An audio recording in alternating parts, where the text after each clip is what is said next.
Hi, my name is AMIN, AZZAM. I'm a psychiatrist by training and at heart a passionate educator.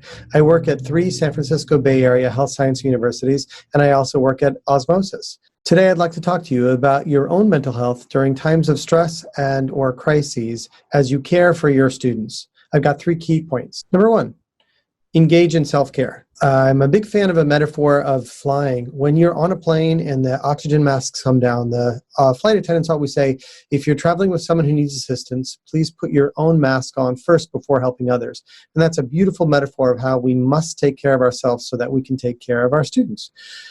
In times of particular distressing times, spending time, crafting time, even sort of prioritizing time on your own well-being allows you to be more effective at tending to your learners' well-being. Number 2, build and support your team and community of peers. So you are a part of a healthcare education team. There are staff, there are trainees, there are peer educators as part of your university or your program. So you need to make sure that you tend to the well-being of that community and make sure they're tending to your well-being. In addition to that, there are also professional networks. So I can think of, for example, the Dr. Ed listserv, groups on educational affairs from the AAMC.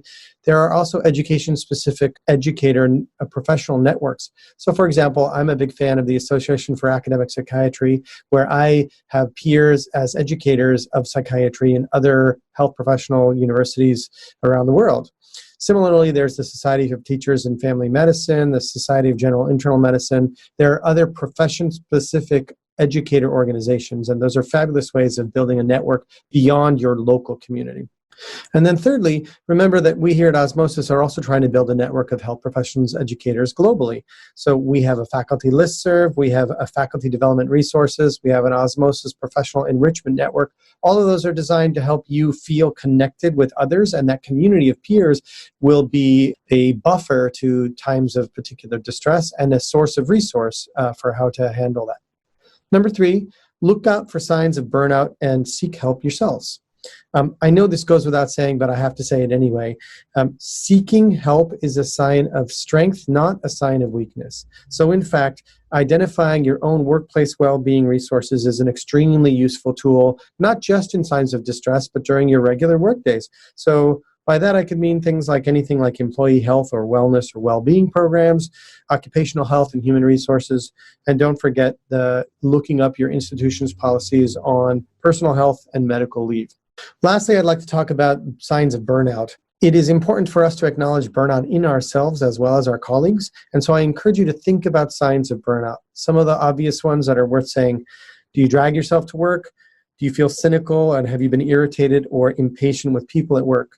Have you lost fulfillment in your career?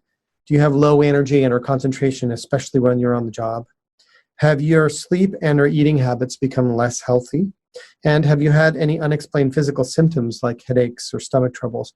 Identifying those signs of burnout early are important so that way you can mitigate them and seek help yourself. All right, so as a quick recap, we as educators must manage our own mental health in order to be there for our students. Remember to 1, engage in self-care, 2, build and support your team and community of peers, and 3, look for signs of burnout and seek help yourselves. I hope that was helpful. If you don't have the resources you need at your school, or if you have questions, please reach out to us at partnerships@osmosis.org.